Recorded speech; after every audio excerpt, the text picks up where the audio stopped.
The journey to the temple was nothing short of impossible. High above the floating cliffs of Shanghai, where clouds swirled like rivers and the wind roared like living beasts, Sunny and his team climbed the final staircase carved into the mountain's edge. Sunny's boots hit the final step, and he raised the tattered map triumphantly. We finally found it, the Sky Serpent's shrine.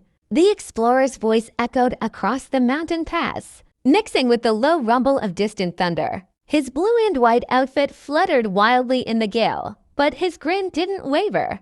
Behind him, Lily adjusted the green hood of her cloak, her sharp eyes scanning the horizon.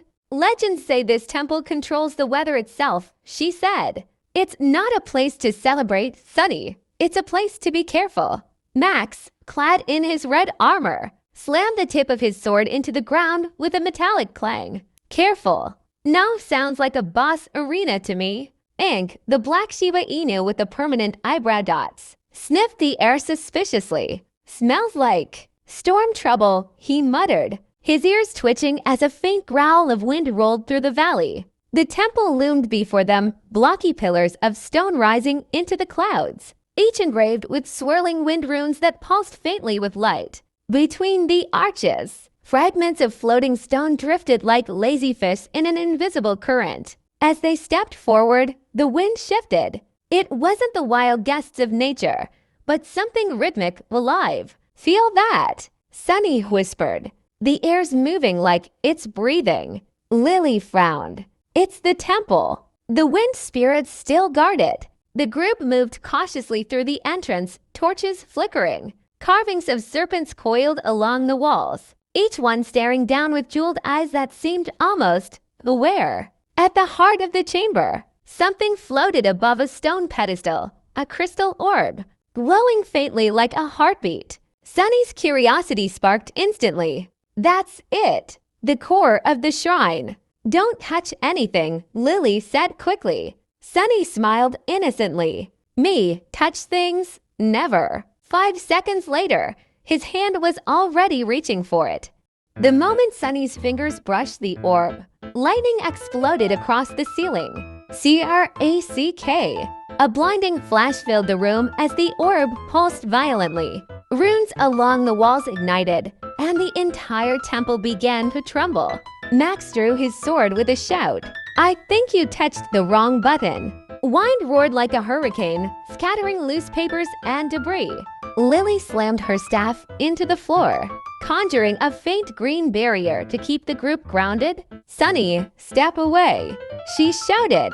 But the orb wasn't attacking, it was reacting.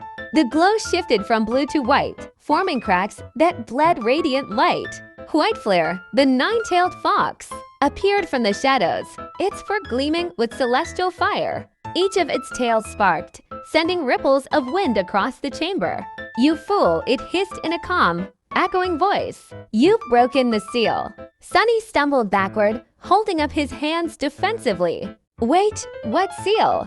It was just floating there. The orb shattered. A deafening roar shook the temple as a column of lightning ripped upward through the roof. The walls cracked open and daylight poured in through the storm clouds. Everyone out, Lily shouted. But it was too late. The air itself twisted. The temperature dropped. The wind screamed. And from the shattering sky, something vast began to move. The roof of the temple exploded outward as a gigantic shadow coiled through the storm. Its body was transparent, made of clouds and lightning, its scales shimmering with streaks of gold and blue. The Sky Serpent had awakened, its eyes, glowing like twin suns, locked onto the intruders. When it spoke, its voice was everywhere at once, rolling like thunder. Who dares disturb my slumber? Sunny froze. The wind nearly ripped the map from his hand. We're just explorers, honest. The serpent's head tilted, its form flickering with static. Explorers. It rumbled. Thieves of peace. Max, despite the chaos, couldn't resist grinning. Perfect. Another boss fight. He swung his sword, but the blade met only air. The serpent's body passed through it like smoke. Max, you can't fight wind, Lily shouted. Ink hid behind a rock, tail puffed up. Yup, definitely storm trouble. The serpent roared, sending a shockwave across the temple. The team was thrown back, barely clinging to the edge. White flare leapt between them and the storm, tails glowing bright. "Its heart is broken," the fox said solemnly. "It's not anger you feel, it's pain." Sunny looked up at the raging sky, the lightning flashing like tears through the storm. "Then we have to help it," he said, "before it destroys itself." The sky serpent coiled low, its immense head lowering until its glowing eyes met Sunny's. Lightning danced across its body, crackling through the shattered temple. Lily yelled through the wind, "It's not angry, it's in pain." Sunny's eyes widened in realization. The seal wasn't to trap it, it was to protect it. The orb fragments still floated around him, humming faintly. His compass, the one given to him by the river spirit, began to glow.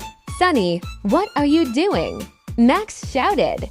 Sunny raised the compass high, its light merging with the shards. "I'm giving it back what it lost, its balance."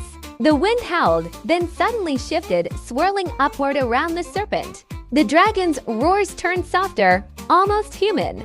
The lightning along its body dimmed, replaced by waves of pure white light. Slowly, the clouds began to part. The serpent's form started dissolving, becoming one with the sky again. "You understand," it said quietly. The storm was never meant to harm. It was meant to remind. As the last echo faded, the temple stood silent under a new sky, calm, blue, and endless. Lily exhaled, lowering her staff. "You actually fixed it." Max sheathed his sword and grinned. "Guess we're not just explorers anymore." Ink shook off his fur, mumbling, "Still smells like thunder." Sunny smiled, gazing up at the sky where the serpent's faint outline shimmered like wind itself. "Maybe storms aren't just chaos," he said softly. "Maybe they're how the world learns to breathe." A warm breeze brushed past them, gentle, grateful. And from the horizon, a single bolt of lightning flashed, not in anger, but in blessing.